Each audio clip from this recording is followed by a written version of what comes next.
Welcome to the Marshall Pruitt Podcast and your weekend IndyCar listener Q&A show. Back from 2 weeks in Florida. Some pretty awesome IMSA Rolex 24 Daytona action. Hoping you got a chance to follow along. Oh boy, that was a blast. But indeed, back on IndyCar beat. And apologies for skipping last week's episode. Honestly, not a lot going on. And so didn't feel too bad about taking a week off. But here we are. Been a busy week already with my wife Chabrelle and I. Had a lot of appointments for her. Spent Wednesday night overnight in San Francisco because we had an early morning CT scan for her and all kinds of stuff like that. So finally, though, ready to get rocking and rolling with your episode right here. Thanks once again to y'all for all the great questions you send in, to our friend Jerry Sudduth, who puts them all together for us. And yeah, I feel like I might have said this once, but I don't know. But it's our 10th anniversary, y'all, of the podcast. So thanks for everyone who has kindly supported this by listening, sending in questions, sharing it with friends, all of our great partners who've made the show possible. So I feel like 10 years that's a good number. So we'll keep going. I don't know for how long, but we'll definitely keep going. So say a big thank you as well to our great friends, long-standing supporters at the Justice Brothers, makers of rather amazing automotive chemicals and lubricants, and also TorontoMotorsports.com, purveyors of great stickers and t-shirts and models and you name it. They have a huge passion for IndyCar, so pay a visit to TorontoMotorsports.com. And then a friend of ours that's joined us on the weekend sports car side, but I'll gladly mention them here, Fell Motorsports, the Sports Car Championship Canada. And so, yeah, doing some fun stuff here in the podcast this year. Thanks again, truly, for supporting everything we do. Primary places you can find this, well, that would be Spotify, Apple Music. I tell you, I got a bizarre takedown notice from Spotify about an episode from 2019.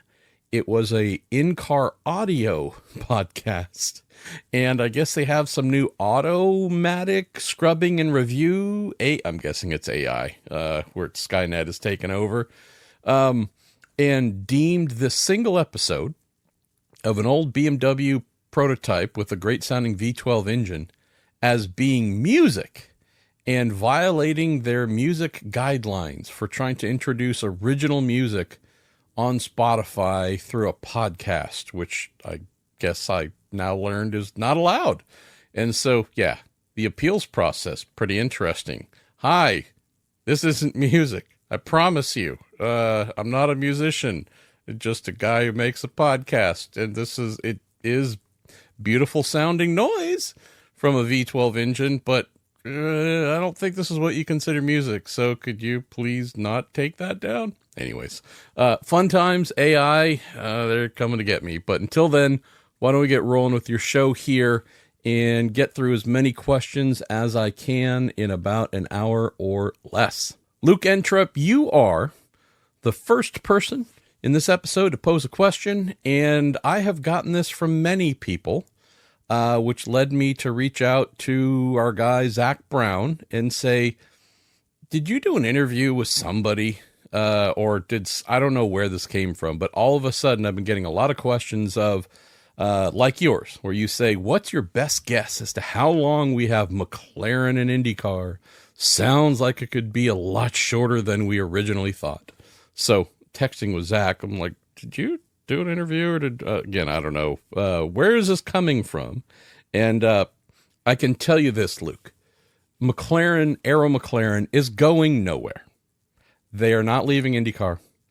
They're not killing the IndyCar program in order to start a IMSA GTP / World Endurance Championship hypercar program. There's nothing here. A vast nothing burger. Why? Very simple.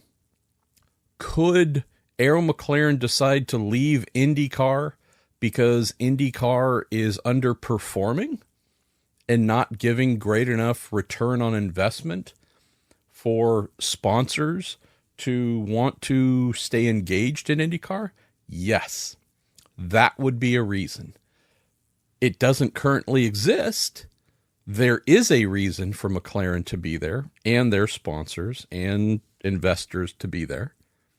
But if there was a reason to leave, that would be a decision made in the future based on television ratings, audience size, recruitment of more new, younger fans, a lot of things that we would look at like we would any business every year and go, how's it doing? Is this thing going to survive? Is it improving? Cool. Staying in, committed, let's keep going. But the premise that was shared with me of, hey, Arrow McLaren might be getting out of IndyCar because McLaren's going to be doing a prototype program here in the future. Still unconfirmed, but I feel pretty confident in saying it's going to happen. There's no one-to-one linkage here. Even if someone very high at McLaren might have said that in print to somebody, here's what you have. Case of the United Autosports team, owned by Zach Brown and co-owner Richard Dean.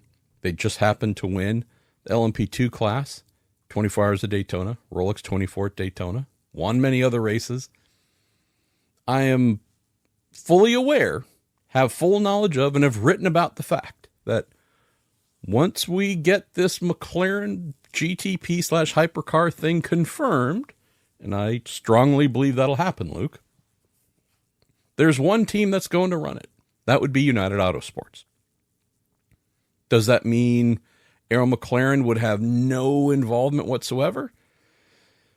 I think it'd be strange if there was zero involvement, but to the concept of, in order for prototypes to be added, another program must be killed, I know that to be absolutely 100% false.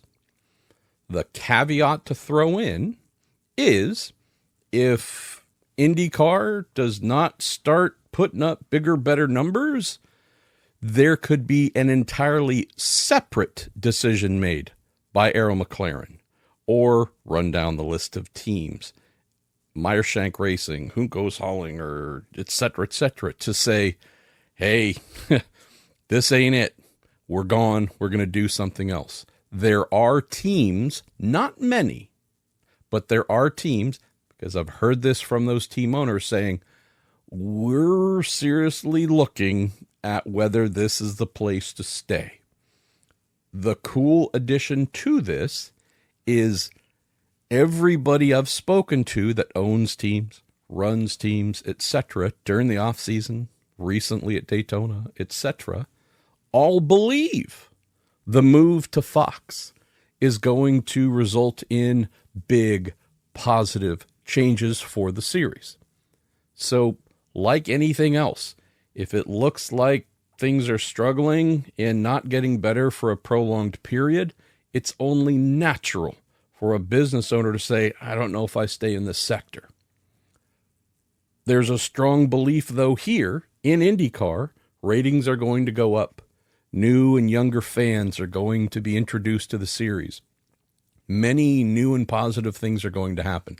That's the firm belief. We just have to get through 2025, see if those ratings match expectation, see if the demographic shift starts to happen, and so on, before you go, okay, any of those concerns that have been held and spoken of, mostly in private, maybe there's no real need to be worried about this.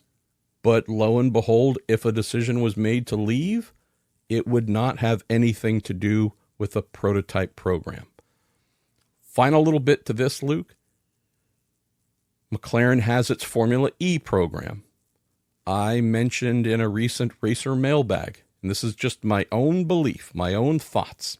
I have no inside knowledge of this. But I do wonder if Formula E, which was all the rage for manufacturers to get into, if that same urgency and need, the hot thing to be a part of, if that is subsiding in any way. Knowing that IndyCar is now hybrid. Knowing that Formula One has been hybrid since 2014. All the cars, at least. There was some hybridization beforehand, but if we look at potentially going to a hybrid prototype here in the future, I just wonder, knowing that McLaren's involved in F1, the world's pinnacle of open wheel, which is hybrid. It's one series.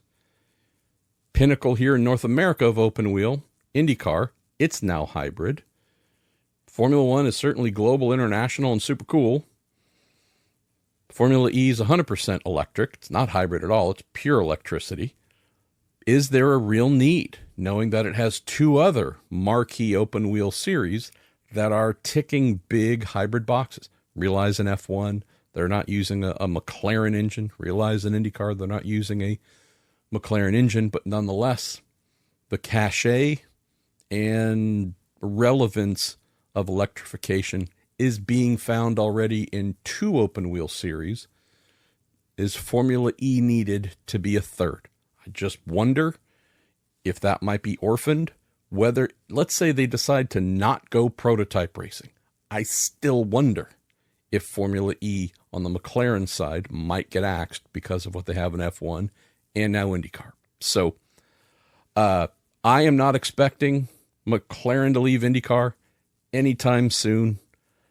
We'll let you know if I change my views or I learn things that I know to be accurate, and we'll share those with you. But for now, this is a nothing burger. Andrew Miller, you say, coming out of the thermal test here a couple days ago, Prema said they're still waiting on parts that were ordered months ago.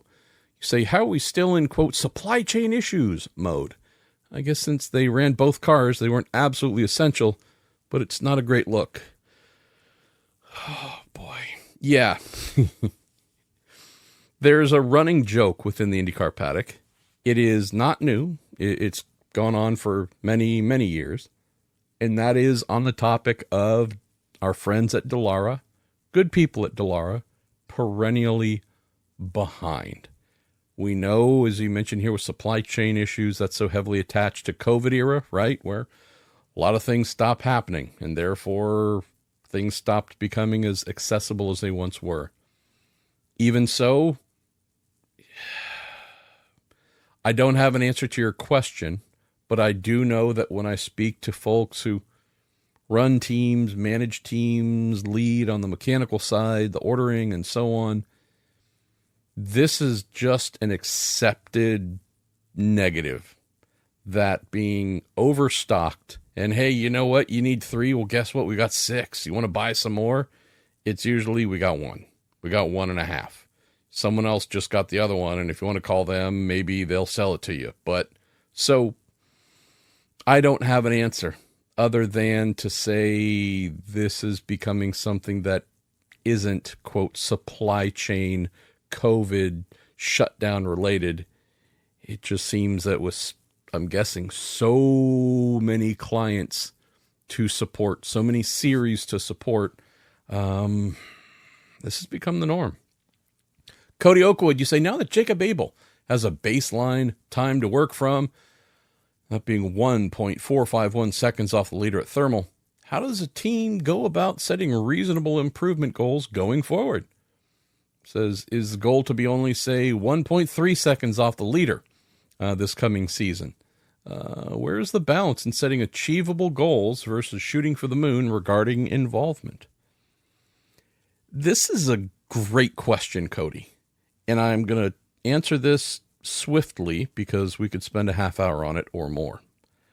If young Jacob Abel, the finger-licking fast kid, the finger-licking fast ginger from Kentucky, doing his debut season with Arrow McLaren, Andretti, Ganassi, Penske, he is not 1.451 seconds off of the leader at thermal. He is a half second, 0.7.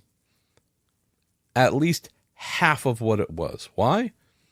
Driving for a bigger front-running contending team. And the kid's really good. Not great, right? Gotta put up achievements in IndyCar or wherever he's going to be full-time for us to say he's great. But I know, having watched and appreciated the kid and seen his work, he has come a long way in junior open wheel racing and gotten to a point to where he's really good. Better team, much better gap to the leader.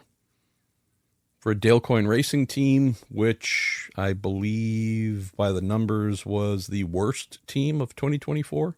Again, I don't mean worst as in the people are bad. I just mean the combined results of both entries had them at the back of the grid. This is a lot to do. This is a lot to try and make up. So for a rookie to come in and be 1.5 seconds off of a Marcus Ericsson at Andretti Global, I don't look at that and say, big shock, big surprise. I go, yeah, it's about right. Honestly, I'm surprised it wasn't a little more. Also aware that he's working with a brand new race engineer. Might expect that with him being new to IndyCar, but his engineers, I understand, hasn't been in IndyCar for a while. So there's rust to knock off there. I don't know, what do you call a rookie? They don't have any rust. They got nothing. So he's got a lot to learn. This team was not excellent last year. They had some really positive results here or there, but overall, not a contender. So, to get to your answer, really hard to put any kind of expectations on him in terms of gap to the leader. The only thing you can do, because the team itself is still going to be learning and gelling and trying to catch up from being back of the grid, separate from all that, the time-honored tradition of how do you measure yourself? Well, your teammate. Rinus VeeKay was there at the test. Might have been there specifically with the Dale Coyne team. Might have been helping, maybe, insights, coaching. I don't know how to phrase it exactly, but there and being of assistance here. Unless something surprising happens, which it often does with Dale. Love that about Dale. Thinking we might hear about Rinus being confirmed in the coming weeks. No, there's a big kind of group test, private test, but group test at Sebring going on, where I would expect both Coyne entries to be. Jacob being confirmed for the full season in the 51 car. Would think we might see Rinus in that 18 car, hoping that he'll get confirmed. And if that's the case, Cody, boom, there you go.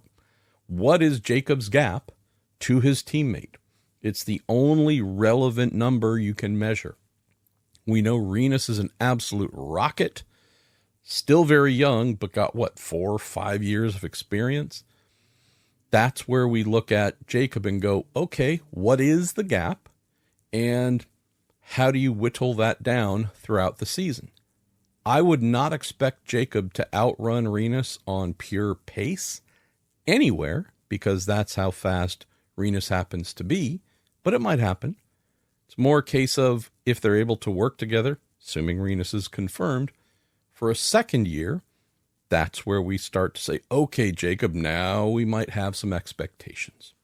Let's see what we get that gap down to there, or maybe create a bit of a gap here or there to Rinus. Matt Philpott, how are you, my guy? Could take a little sip here. Wish it was beer, but it's coffee. It was a long night last night. It says, Marshall, I noticed that a certain favorite motorsports retail shop of ours is taking pre-orders for a 2025 Catherine Legg 1/18 diecast. According to the listing, it will be super speedway trim. Car number, team, and sponsor are all TBD on the listing. Should we be expecting a forthcoming announcement that Cat will again be driving in the Indy 500? Need to reach out to Cat. Been asked this a couple times, and I suck because I don't have an answer for it yet. She and I were trying to do a podcast, talk about Chili Bowl and new podcast and Indy 500 / IndyCar and whatever else, career development, about 3 weeks ago, maybe, before I was due to fly out to Daytona, and just weren't able to connect. So need to reach out to Kat, need to get some more info, and I sure hope she is. Crowd favorite, and she has all the determination in the world to make that show there. So I hope she's back. Hope that her sponsors are there with her. ELF, good old ELF, eyes, lips, and face. And this was such a cool story last year with all the huge activation, the huge impression that ELF made with Kat at the 500. I can only hope that's going to continue, not just this year, but for many years ahead. So need to go chase and find out, my guy. My apologies. Ed Joris says, I was surprised Will Power did not have an agent until recently. How many other IndyCar drivers are agentless? Do people in other in-demand positions have agents? Engineers, perhaps? Great question, Ed. And I guess we have entered into the I don't know a dang thing, and I have nothing of value to say to provide an answer portion of the good old podcast here. But let me take a look and see. Yeah, I'm just scrolling through. I think the majority have agents. I think it's more a case of there's still select folks who do their own deals, and I appreciate that. But yeah, I don't have an exact number for you, but I would say the vast majority do. I am not aware of like engineer, crew chief, whatever types having agents. Even really like at the team leader, team manager, that kind of level. Not saying it doesn't exist anywhere, but not really familiar with that being a thing, but it probably should. Yeah, and spoke with Power. I need to get that story put out here. Y'all probably read it from other folks coming out of Media Day, but I love the fact that Will's new agent is his former teammate, Oriel Servia. So, yeah, some good fun stuff with Will, and also perfect timing for him. He did mention I think we were on the phone for like an hour and 5 minutes, and the interview was like 5 minutes or less. But just as we were about to hang up, he was like, "Hey, coming back to the agent, manager, whatever story," said, you'd be surprised how many people are wanting to reach out once they learn you have a manager to speak to.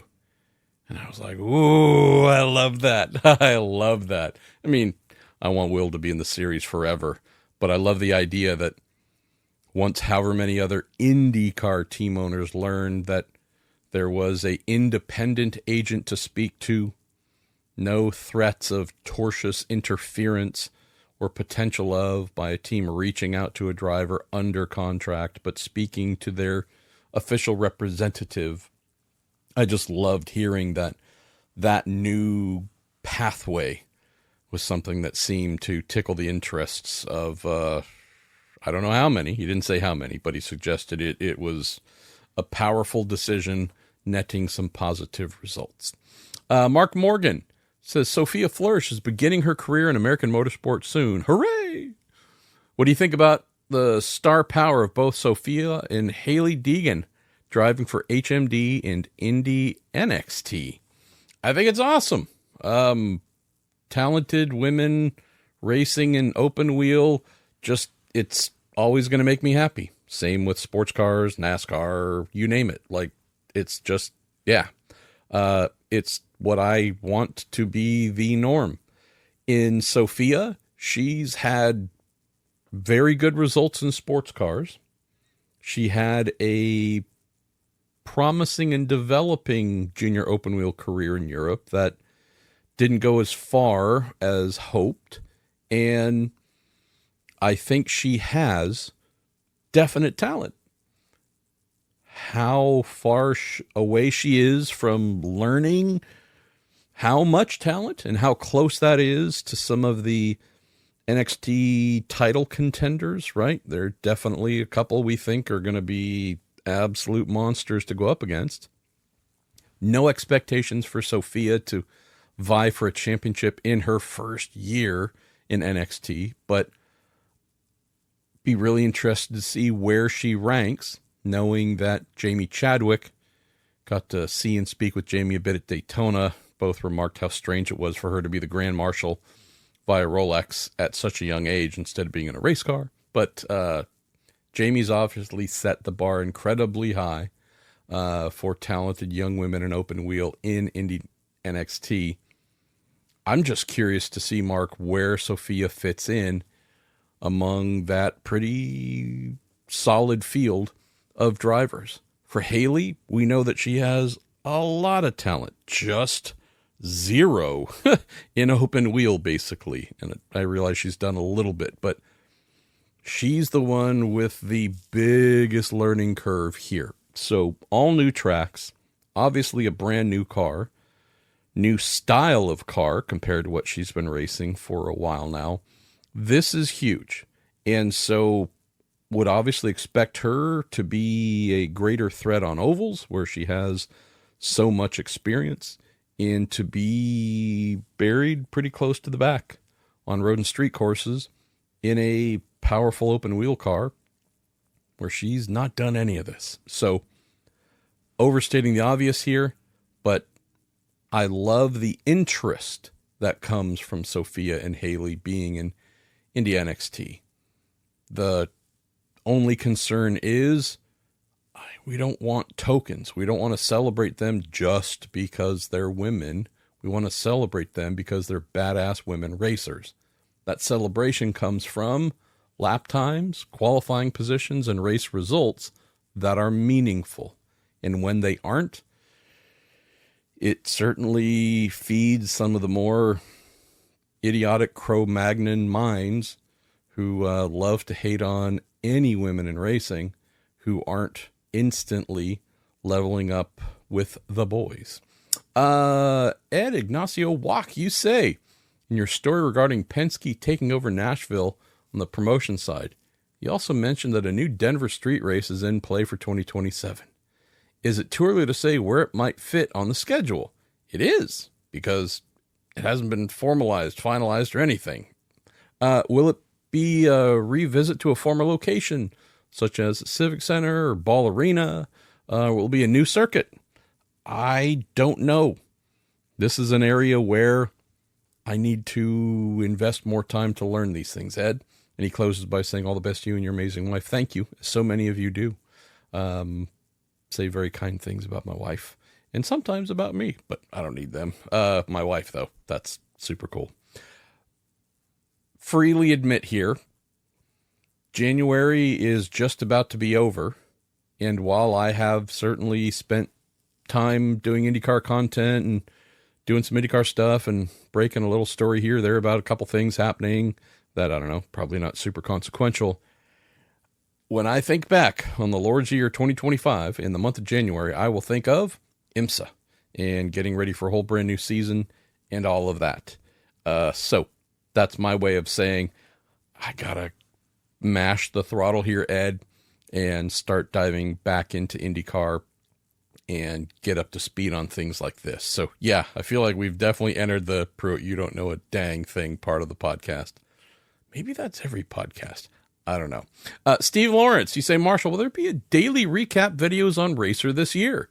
And if not, how can we make that happen? He says, I really, really enjoy them. They add so much more to the race weekend, and closes by saying, thanks, Bromigo. That's a new one to me, Steve. Bromigo, look at that. I hope I can say that at Daytona, Racer had a video sponsor that allowed the creation of 5 or 6 videos, a couple of those being end-of-day variety, daily videos, as you mentioned. I hope my client finds great sponsors for that to continue. I do not have any control over that. I used to do them myself.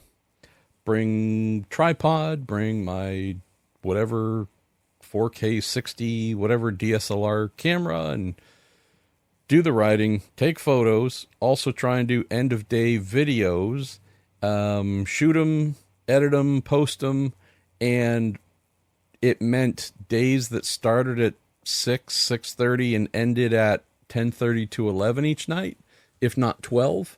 And I just reached a point, Steve, where I said, you know what? Enough. I need to have a more balanced life and exhausting myself trying to do 2 or 3 forms of reporting per day. It just, got to be a little bit too much. So hoping that with more sponsor support and the use of the great Coforce team to shoot and edit and post, we will be able to do some more of those this year in IndyCar. I hope that happens. Have asked for that to happen. And with, about a month, a little under a month until I get on a plane to St. Pete, I have fingers and a variety of appendages crossed, hoping that good news will come down. But ultimately, no longer up to me, my guy. John Wire, you say, MP, best you and your family. Well, thank you. To yours as well, John. A couple weeks ago, you said that you gave Will Buxton a reading list to get up to speed on IndyCar. Is there any chance you could share some of that reading list with us? Well, that's the fun question. Should say or qualify here, Will super up to speed on IndyCar. So that, not an issue. It was Will reaching out saying, history. I want to try and become as much of a historian as I can, so I'm not limited to just talking about whatever is happening today or in recent years, since I have really, really got stuck in with IndyCar. So I'm scrolling back here. Where are we? When was this? December 16th.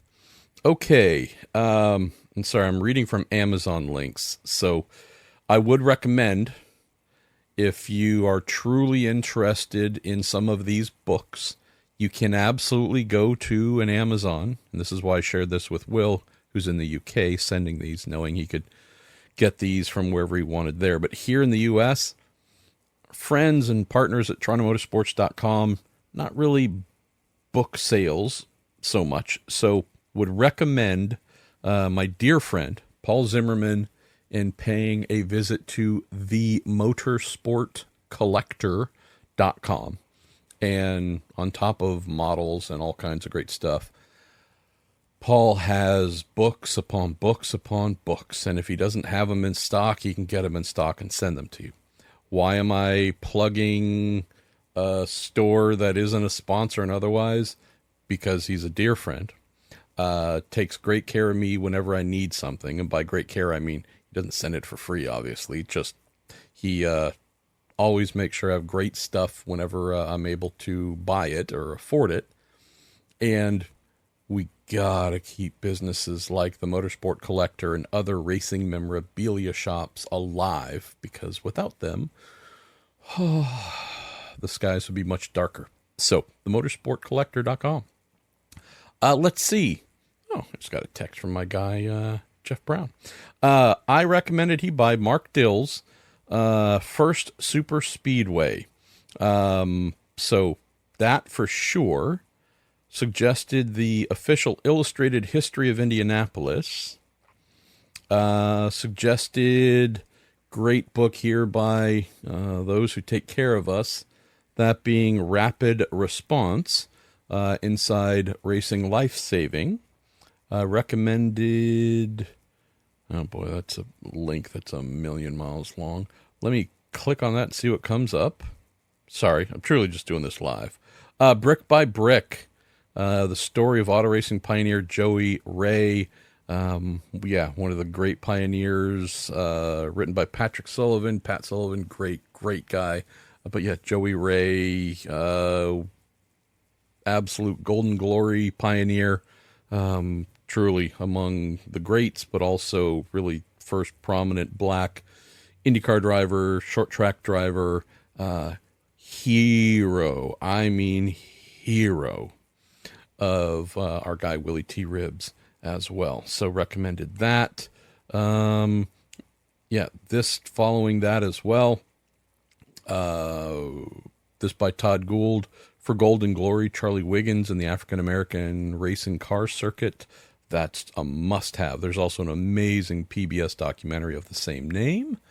And then, what else? Rick Schaefer, another good guy. 500 items, 500 facts, tales, and figures on the Indy 500. And there are plenty others, but these were the main ones that I sent to Will from if you devour these, you are going to know a lot about the history of the 500, history of IndyCar. And yeah, there's plenty more, but I thought that was a good starting point. So thanks for asking, John. Really cool. Where do we go here? Let's pick back up here, and my friend Jeff Brown might be calling, so I apologize. I might need to dive off and grab that in a moment. Where do we go here? Where do we go next? Eric Franklin. So I'm excited for the future of IndyCar and Fox. Just wondering if you think there would be significant pressure from the TV partner to make changes to the product. Things like standardized podiums, different camera angles, better track presentation, and God forbid, guaranteed green finishes. It'd be pretty wild if a TV partner led a major long-standing racing organization or sports league to change its rules, how it behaves, presents itself. But I sure hope this does happen, at least for some of these ideas, Eric. Granted, IndyCar was already trying to level up on some of this, right? They are incredibly thin-skinned. When I say IndyCar, I'm actually talking about its owner, Penske Entertainment. Incredibly thin-skinned. And while that is often a bad thing, it can be a very good thing. Because when things like the thermal podium last year, which looked like a kid's go-karting podium, hits the good old interwebs and they get roasted for it, oh, they go mental. And so you get to Detroit and they spent something like $90,000 on that big kind of overarching podium type thing that they had. They trailered out at Mid-Ohio, kind of a bigger standard type podium there, bigger presentation, and this is good stuff. Like, here's the trick. Folks know it. I know it. It's not a surprise. Embarrass Penske Entertainment, and that's how you get them to change their behavior and or improve the thing that needs improving. So that's what happened here. I expect that to become more of a standardized feature-based thing. Driver intros, podiums, victory lane celebration. Like, hey, let's not leave this up to the local promoter and hope, like last year at Thermal, they do the right thing. Let's actually make sure that we have, as you mentioned, more standardized, high-quality things.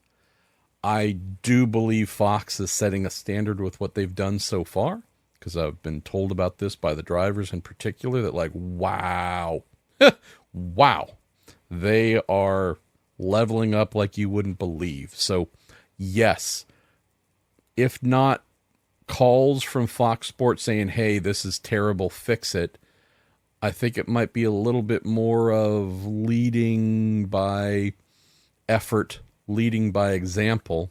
And from that, I think we're going to see IndyCar start to think of itself in a more Formula One-like way. Don't want to get into this continual IndyCar versus F1 thing, because F1 has $1 trillion more to work with each year.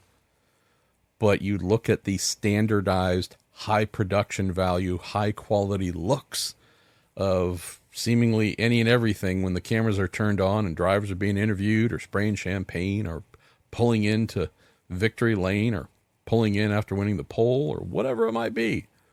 There's just this, hey, all right, someone put some thought into this. I gotta believe more of that. Hey, let's put some thought into this for the first time, is going to become part of IndyCar's standard fare. Aware of one or two other things maybe on the competition side, but I'm going to have to dig into that a little bit more before we talk about that. Adam Joseph, you say network TV slots aside, what are the obstacles to having one or more of the shorter oval races at night? Great question. We have Gateway / Worldwide Technology Raceway, right? That's kind of flirted as a day-night, you name it. We had Texas as a night race for a long time. Then that became a day thing primarily. How about a night Indy 500? Well, we almost kind of had that last year, but that was Mother Nature making that change. Elsewhere, yeah, thinking about a Milwaukee. Is anybody wanting a Sunday night race? Probably not. Saturday night. That feels like it might be a little smarter. Could that be a Nashville thing? Here's the part that you'd have to be concerned about. So we're not downtown Nashville anymore. I could see a Saturday night street race in Nashville. It'd be the most baller thing ever. Already known for its nightlife. Hey, let's do this crazy thing once a year. We actually turn that nightlife into a night race downtown. Well, we aren't racing downtown, but we are racing 35 to 40 minutes southeast of downtown Nashville in Lebanon, Tennessee at Nashville Speedway. Could a Friday night race work? Maybe. Would a Saturday night race work? This is where I think we have the emptiest of grandstands. Because if I am a local and you're telling me, do I drive out into the sticks to watch a form of racing that I probably don't know a lot about on a Saturday night instead of going out and having fun with my friends like I normally do in a place that's hopping? I think nothing happens there. And then Sunday night race, again, in theory, you got a lot of folks sobering up from Saturday night. I don't know if going out and having their ears exploded in the middle of nowhere on a Sunday night works. So Iowa, I mean, hey, I'd love for Iowa to be nothing but night races forever.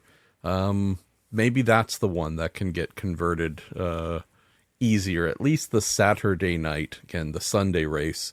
Don't know about that, but I don't know. Is that something where we shift that to a Friday night, Saturday night thing, right? I don't know how many people want to do that on a Sunday night and go to work and get in with not a lot of sleep. But yeah, I wonder if that could be an area for sure. Mike Jablow, do you know if the 2-day April test session at Indy, ROP test, will be broadcast on IMSA Radio, IMS Radio, or Fox Sports 1? It had been broadcast on Peacock in previous years. Don't have an answer, Mike, but I do have an expectation, as you note here, on Peacock in previous years. I think it's seemingly impossible for the first laps at the Indianapolis Motor Speedway in the new Fox Sports era during this test to be run without cameras present. So I gotta believe they'll be there. I don't know on the IMS radio, and this is my own ignorance, being there for the test.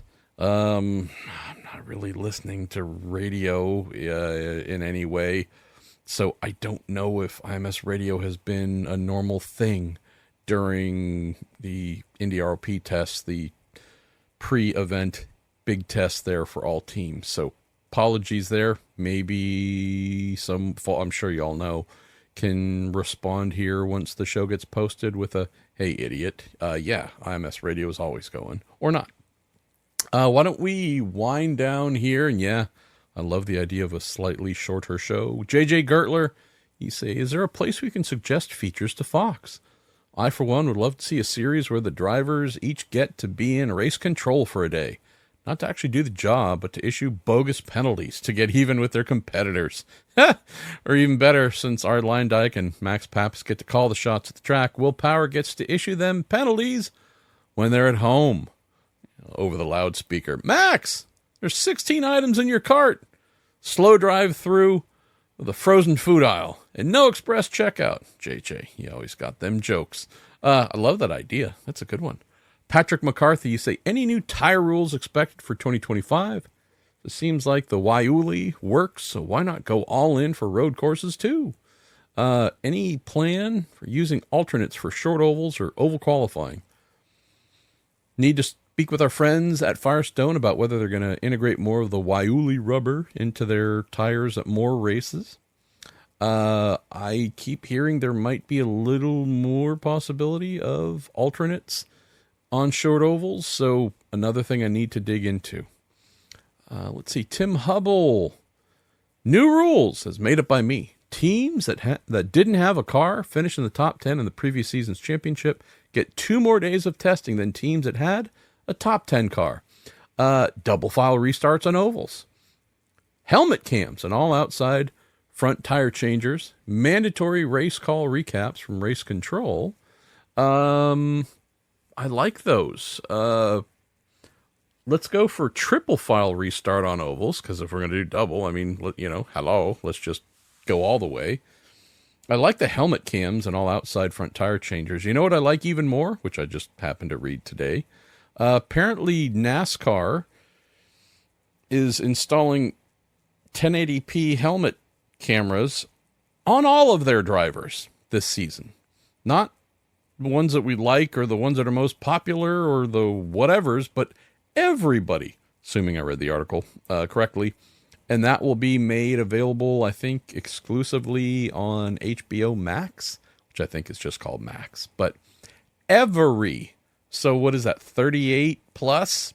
We haven't had one of those in IndyCar in a long time. But thankfully, our new friends at Fox will indeed be doing the driver's eye cameras in some drivers' helmets. I would love to see that become all, just like we had announced in NASCAR.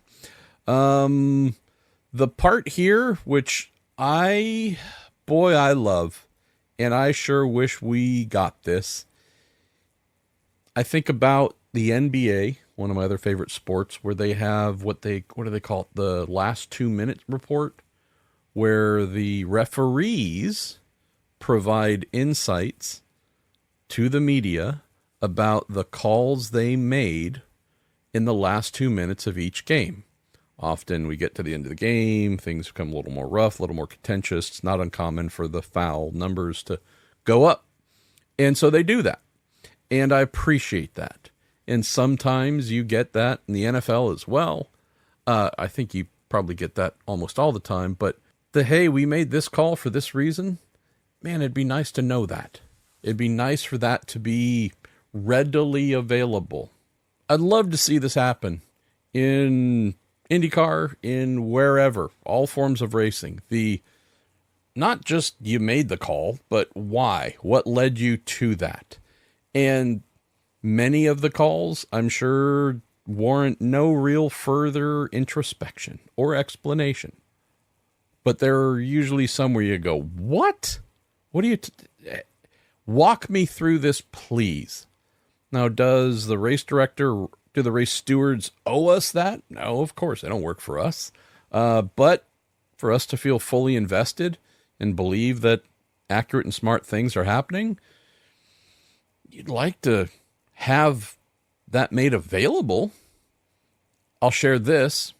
I won't mention the series and I won't mention the steward's name, but I wrote something highly critical about a call at a race last year, early in the year, and I could have had the totally wrong take, been a race steward before, so I feel like I at least have a little bit of actual subject matter knowledge and I've done it, but wrote something pretty harsh because I thought the call was absolute garbage, and got a call from a race steward who was one of the folks who made that decision and didn't necessarily want to talk about the topic at hand, but did say, hey, if you ever want to talk about this before you write something, if you just want to try and get my take on how we decided at whatever, as long as you don't quote me and don't put that in there, you're always welcome to call. I'd rather you know than not know. I'm like, that's a great offer. Thank you. Not uncommon to reach out to the series, say, hi, can I speak to the race director about this thing? And sometimes it's a yes, sometimes it's a no. But in this case, it was like, oh, cool. One of the stewards who actually make the decisions is saying, you want to get coached up on how we got to that decision? Give me a call. Cool. Got it. First time I went to take advantage of that when there was what I felt was a fairly questionable call. Well, I'm sorry. I can't say anything. I'm like, okay, you're killing me here. I swear to God, you called me on your own to say, if you want the answers to how we got there privately, so whatever you write, at least you're writing it accurately, please do. And then I call you the first time to make use of that offer, and you decline to talk. What are we doing here? Well, I know I told you that, but I really don't want to talk about it. I'm like, okay, my guy, I'm going to leave this be. So this may or may not be in reference to this series, but yeah, we'll just leave it there. But I'd love to see this. I don't know if having the judge fully explain their reasoning behind things at all times is a great look. I mean, you want to understand why that decision was made, but at the same time, I do think there is a little bit of a line to not cross where you make the judge feel like their everything is under fire and they have to explain every little thing at all times. So anyways, a little bit of a interesting tightrope to walk. Why don't we pick... Well, hey, we actually only have like 2 or 3 left. Rich Zagata, you have a Rolex 24 LED panel question. That'd be a great one, Ricky, for my sports car show. You also asked, why doesn't the Premier Open Wheel Series in America have LED panels? Humor aside, a couple of the panels were lit up with yada, yada, yada. That's a great one to throw in for the Week in Sports Cars, recording tomorrow with Graham Goodwin. Mark Cardella, good to see you there at Daytona. He says, is it reasonable to say that IMSA has surpassed IndyCar in relevance? Yeah, but that happened a long time ago. And that's not saying things to be critical of IndyCar. It's just the auto industry has voted, and they're all kind of sort of going over there. Oh, poop, that reminds me. The Ford announcement has come out now. Recording this on a Thursday night, and yeah, Ford's announcement that they are going prototype racing, which I kind of revealed earlier in January. They have formally confirmed that. So yeah, and I guess we can cue the is Ford gonna join IndyCar? And to which I then have to say, I mean, I love that idea, would love for them to be here, but they have chosen Formula One recently, and they've now just chosen GTP / hypercar racing, so not so much. Would a third engine manufacturer help IndyCar regain its stature? And what is the main barrier to adding more manufacturers? He says, win on Sunday, sell on Monday in IndyCar is why I have 3 Hondas. Without a doubt, Mark, if IndyCar could add another manufacturer, that would be a huge step towards greater relevance. The frustrating thing, had 2 engine suppliers, 2 major automotive manufacturers say, yes, we lend full credence to what you're doing. We validate you. Since 2013, it's been just these 2. This is while IMSA in particular has had more come in. Formula One recently has had more and is adding more here in the coming years. This year and coming years as well. It is without a doubt something that would reframe IndyCar.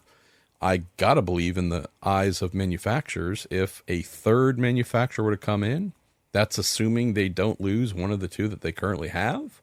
So yeah, this is totally about validation. You get a manufacturer who isn't there to say, you know what, I've found a reason to join you. That's going to resonate. So without a doubt, getting a third, that would be huge. I just hope that if we were to add one, it wouldn't make it 2, it would make it 3. So yeah, still have some fears about whether we're going to hold on to everyone that's currently there. Zippy Fish, you're closing the show. Probably a dumb question, since IndyCar wants hybrid power plants. Well, they already have them. So it's not a case of wanting, it's that they already have them. Why can't they look at the IMSA, WEC, GTP hypercar rules to garner more engine manufacturer interests? You say guessing budget's a factor. Are the average GTP budgets greater than the average IndyCar budget? Yes, without a doubt. But main issue here is, except for the engine in the Acura GTP, which was meant to be an IndyCar engine, the rest are all bigger, heavier, and wouldn't fit. And if you did try and jam them into the current car, it would handle like a turd. So have gone hybrid, already hybrid. Keep in mind, Ford saying we're in, McLaren looking, McLaren's going to be here soon, definitely believe. Hyundai, through their Genesis brand, they've announced they're going to be in here. We think there could be at least one more that's going to be coming soon. Like, they're choosing prototype racing, hybrid prototype racing, because they feel it's more relevant. And even though the TV audience is not always as big by any means of an IndyCar race, those manufacturers say, hey, we love the vibe. There's a lot of people here on the ground, car buyers, right? TV ratings might not be amazing, but we love what we're seeing and feeling here, and we feel this greater investment, twice as much, 3 times as much per year as they would in IndyCar. All right, take that back. Could be about similar if we're talking about supplying engines to a third of the field. Could be similar to like a 2 to 3 car IndyCar team budget.